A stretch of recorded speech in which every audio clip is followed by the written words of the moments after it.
If somebody's laying on the ground after a fall and their skin looks good, that's fine. The next day, their skin could be fine. And on that day 3, they have this massive bruise to a bony area. That's not to say that something was done wrong. That could simply be the deep tissue injury manifesting.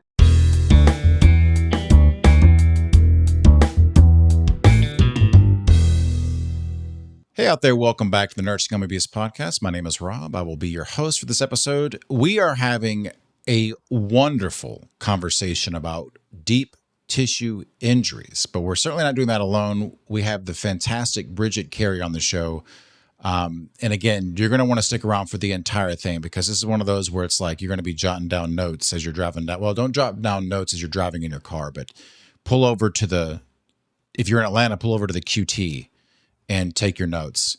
QT is amazing. Like, I love QT. It's got the cheapest gas. Like, I don't know, is QT everywhere? I feel like I only see QTs in Georgia, but that could just be me being ignorant. QT is an amazing gas station. It has it has an entire, I don't know, ecosystem. It's like Buc-ee's. It's kind of like, well, I don't want to say that for people that love Buc-ee's. It's not as big as Buc-ee's, but I love it. Anyway, this is way too much talking about gas stations. Anyway, pull over, take notes. It's going to be an amazing episode. But right now it's time for the nursing home regulation question of the week and your opportunity to win a Nursing Home Abuse Podcast mug. Well, Rob, how do I do that, you might ask? Well, it's very easy. And I put that in the most, sarcastic air quotation marks that I can. To win this mug, you have to go to our TikTok, which is at Justice for Residents. Find the question of the week video. So you're going to be looking for a thumbnail that has flags in it. It'll be specifically it's the Maryland and Tennessee flags. So you're going to look for a thumbnail that has flags. You're going to answer the nursing home question of the week and also put in what is your favorite state flag. So do you have a favorite? This is for all the civics nerds, but my favorite state flag of the United States is Maryland because it's kind of interesting looking, and also Tennessee because that's where I'm from. So those are my two favorites. So input your favorite state flag, your answer to the question. One random winner will be picked on Sunday and will be announced on our TikTok as well as schenkfirm.com/podcast/giveaway. Prize will ship at the end of the month. Good luck. All right, I think the difficulty level this week, folks, is going to be medium hard. So if you get this right, when you've pulled over at the QT or the Buc-ee's, you go in, get yourself some Cool Ranch Doritos. That's your reward for getting it right.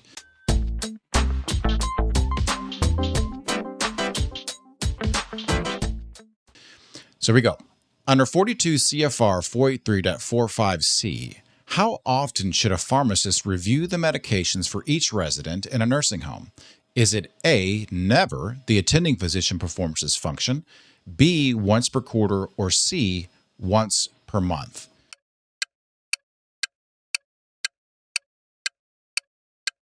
And that answer is C, once per month. Under 42 CFR 483.45C, once a month, the drug regimen of every single resident should be reviewed by a licensed pharmacist. All right, it's time to put down that bag of Cool Ranch Doritos and get into the meat and potatoes of the episode.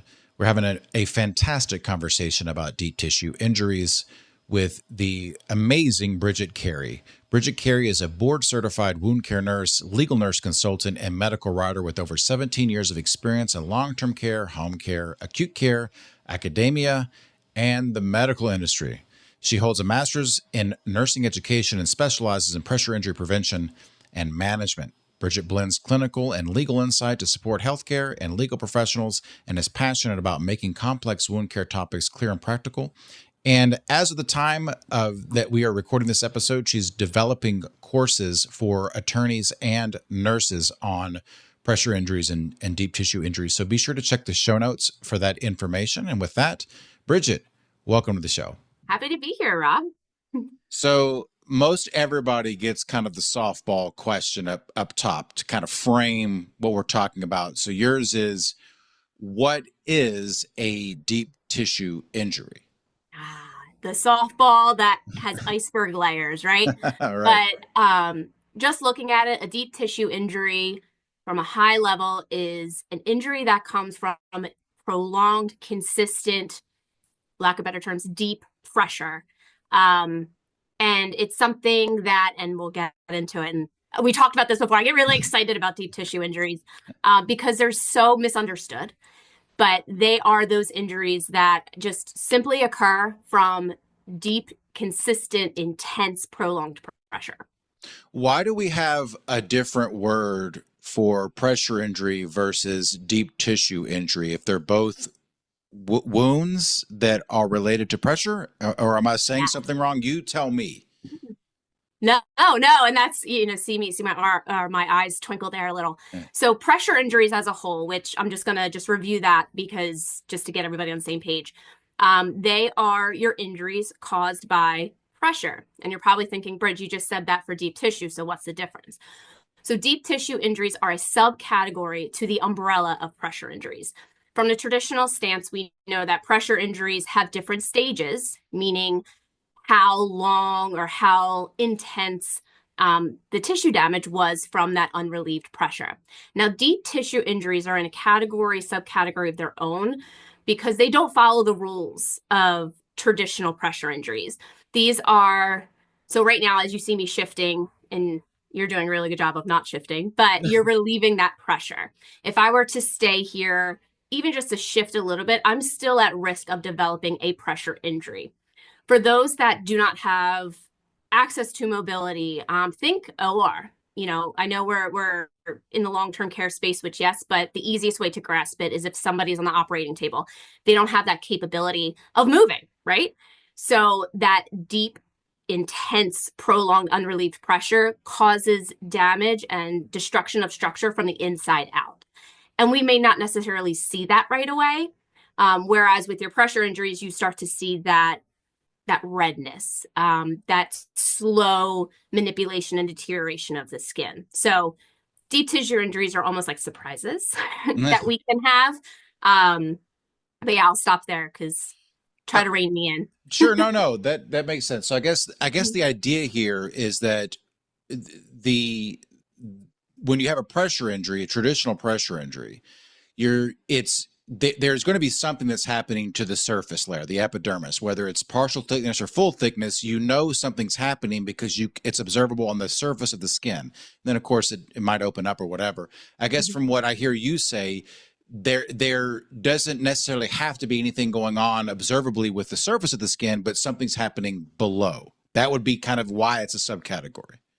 Correct. Yes, that is correct. So even though they both, let me rewind. So yes, to your point, when we see the traditional stage 1 to 4, that partial thickness, full thickness separation, a deep tissue injury pathophysiologically is a full thickness wound. And I love that you brought that up because I wanted to dive into that because that's really where we get into the nitty gritty of differentiation, of identification, of treatment, of expectations for healing.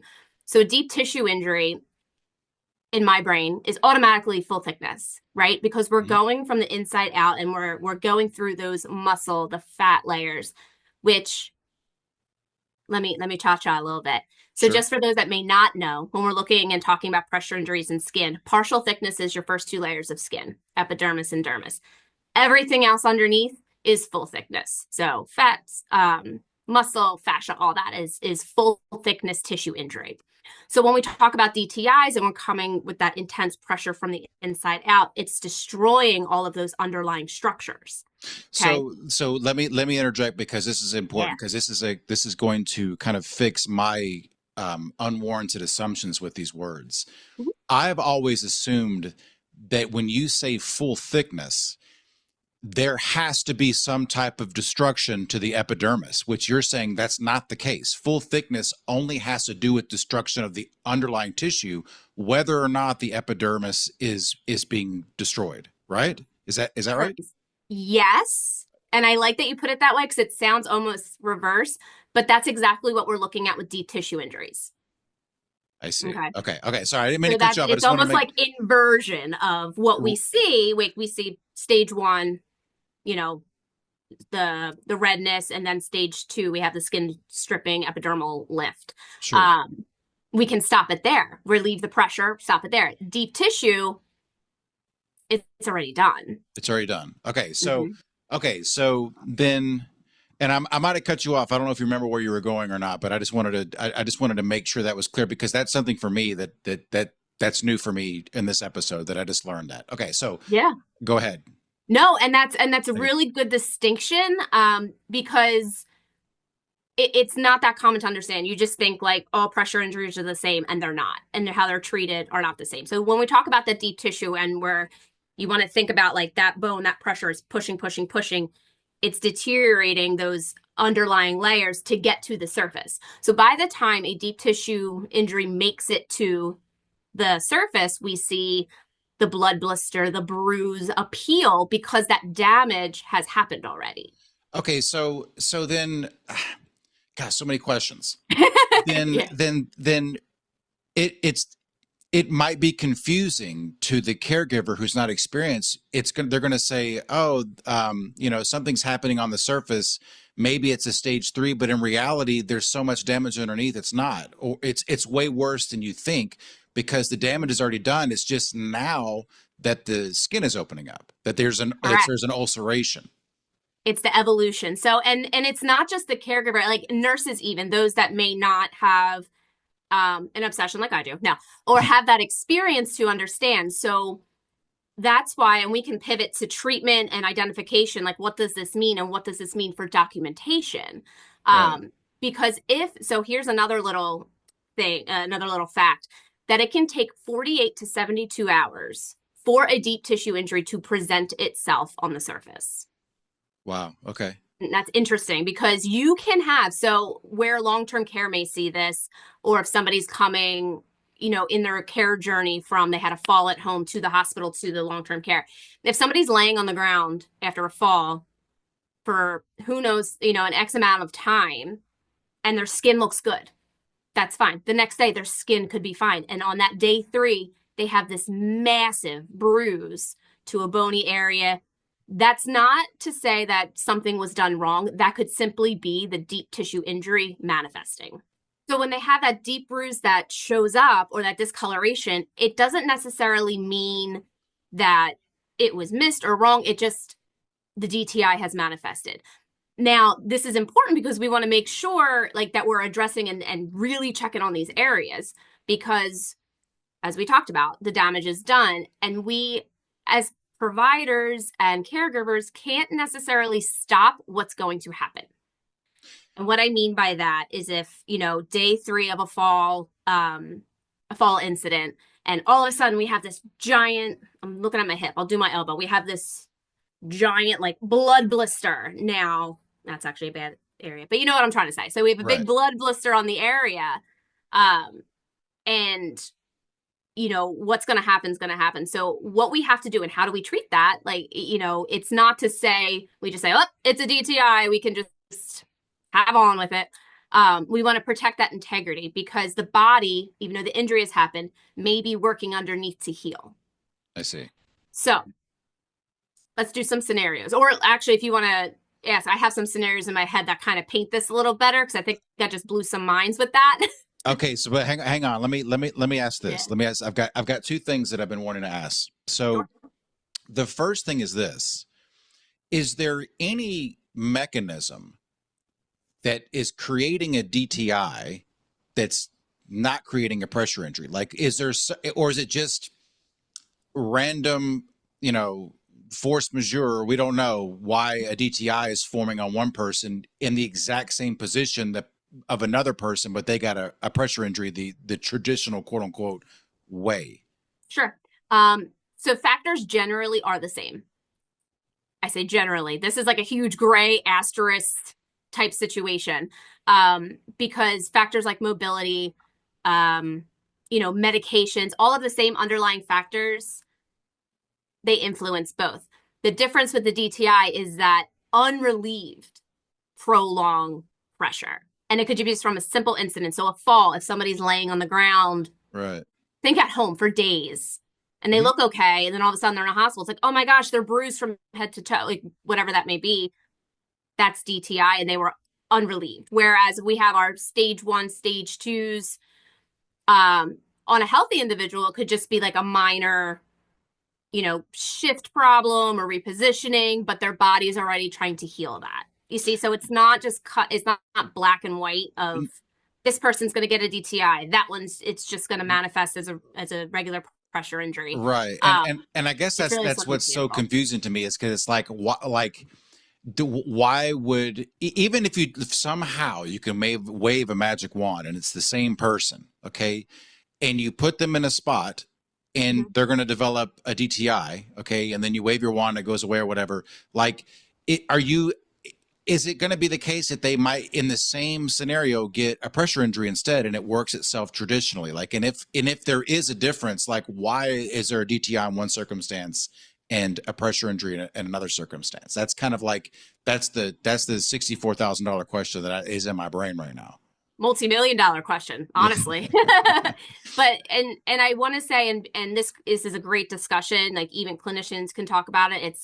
I want to say, no, there's no real magic wand. It's all situational. And looking at the full picture, the full patient scenario, their body, the external factors. Now, if you get a case, now this is where we get into, well, how do we know and how do we treat it? Because at the end of the day, it is a pressure injury. That's it.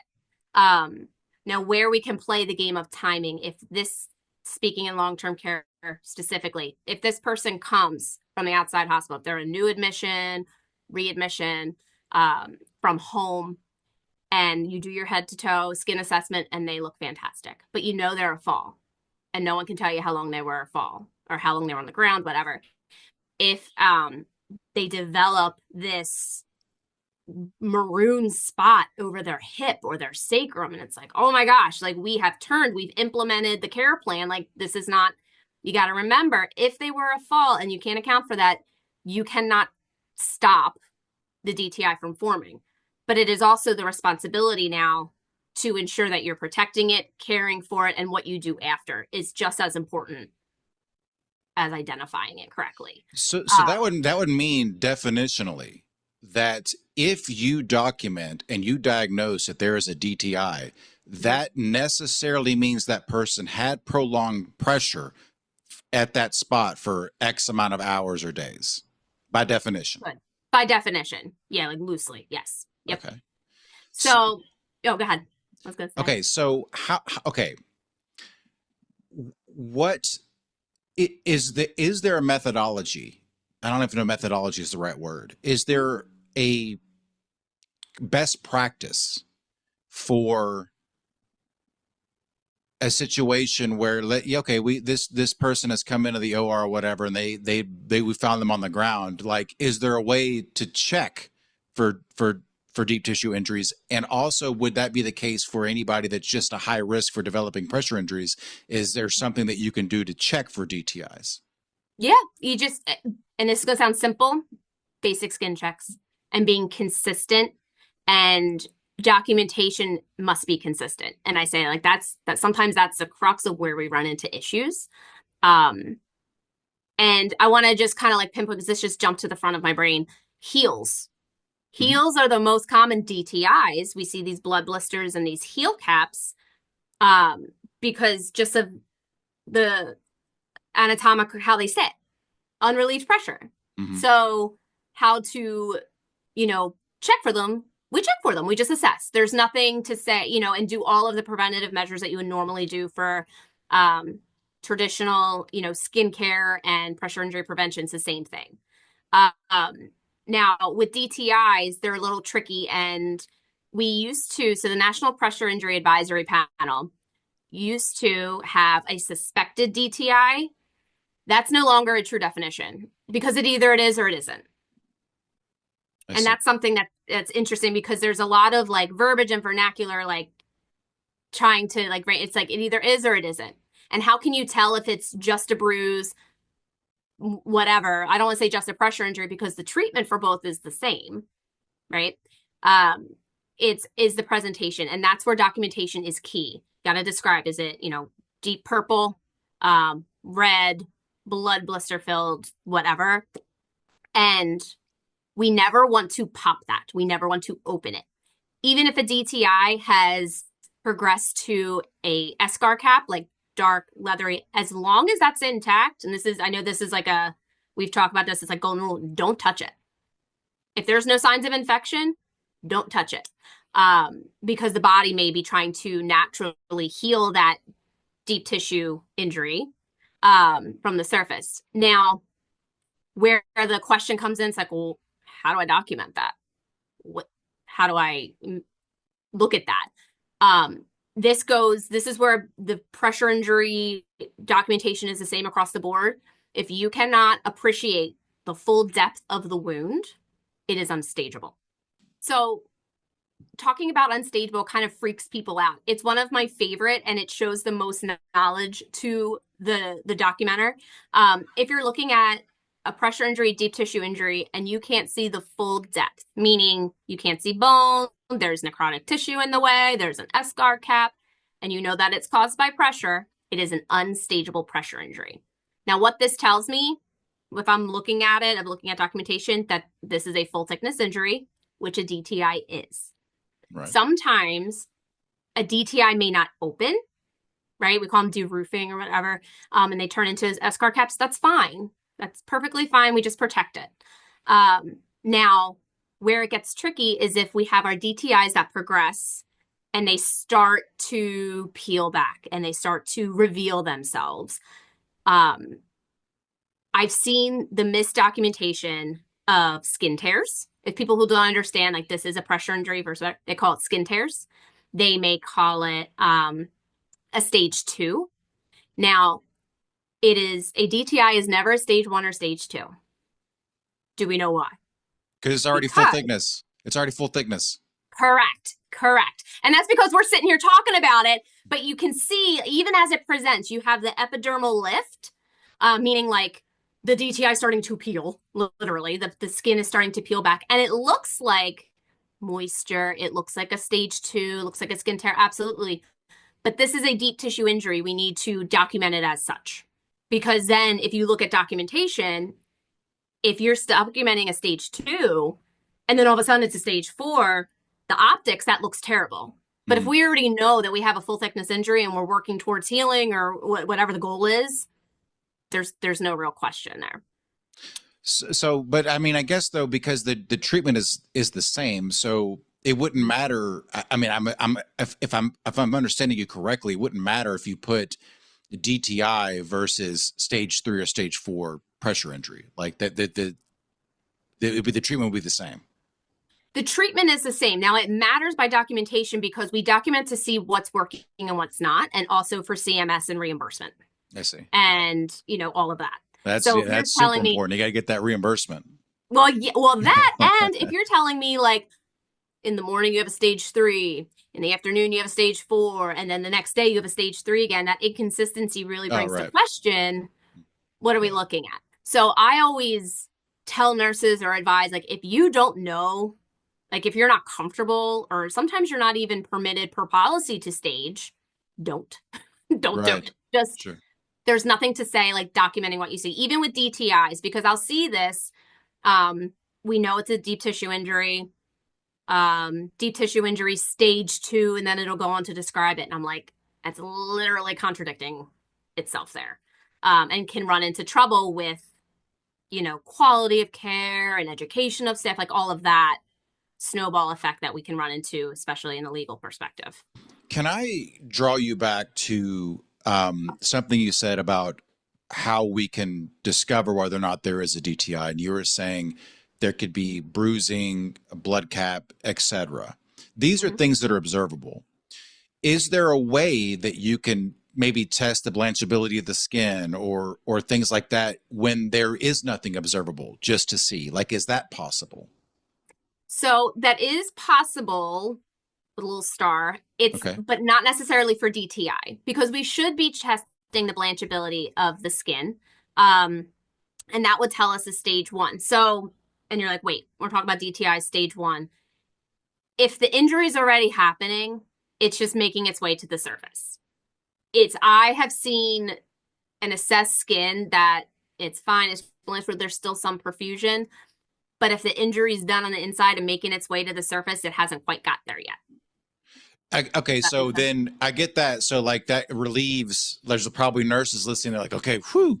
Okay, but is there a certain amount of time in your experience where it's not observable on the skin, but if you did the little skin test, and I'm using my thumb, like you did the Yeah, Blanchard test, right? That you will see there's something going on. Is that possible? Maybe. Maybe. I say maybe. That's because a good lawyer answer. That's a good lawyer answer. It's maybe because we know that it can take 48 to 72 hours I got to just appear. So I could check it at 8 a.m. and I'm like, it's a little funky, it's a little pink, I see some edges, like I'm going to keep an eye on that. Come back a couple hours later and oh my gosh, we've got purple.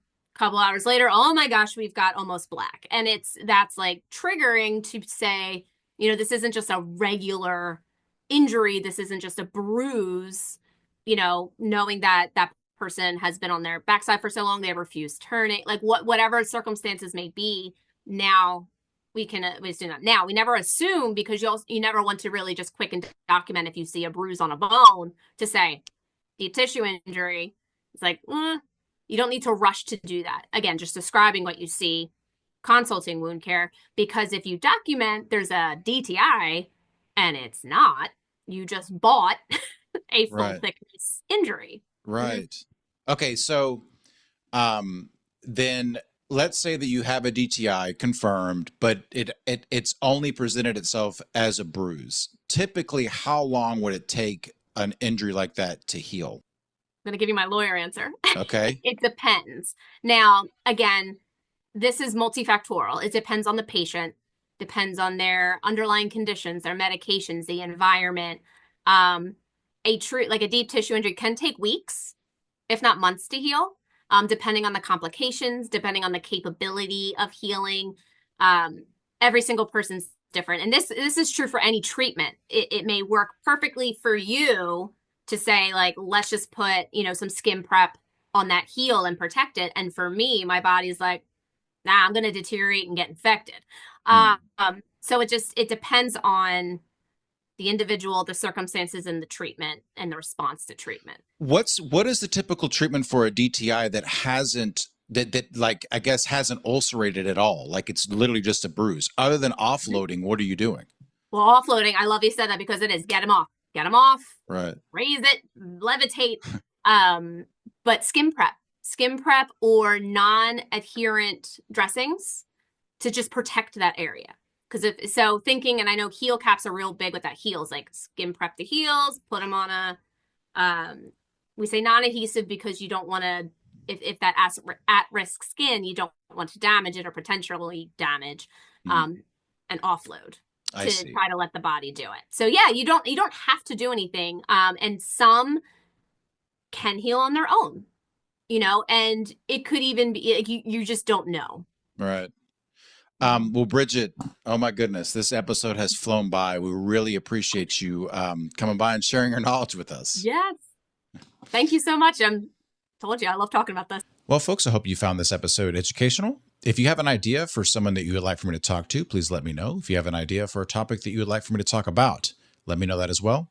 Be sure to enter the contest, the giveaway, whatever it is, for the Nursing Home Abuse Podcast coffee mug. It's it'll be an heirloom one day. Heirloom, that's not the right word. It'll be a collector's item one day. Maybe it'll be an heirloom too. You'll pass it on to your kids. New episodes of the Nursing Home Abuse Podcast come out every single week. And with that, folks, we'll see you next time. Thanks for tuning in to the Nursing Home Abuse Podcast. Nothing said on this podcast, either by the host or the guest, should be construed as legal or medical advice, nor is intended to create an attorney-client relationship between the host or their guest and the listener. New episodes, for now, are available every other Monday on Spotify, Apple Podcasts, or on your favorite podcast app, as well as on YouTube and our website, nursinghomeabusepodcast.com.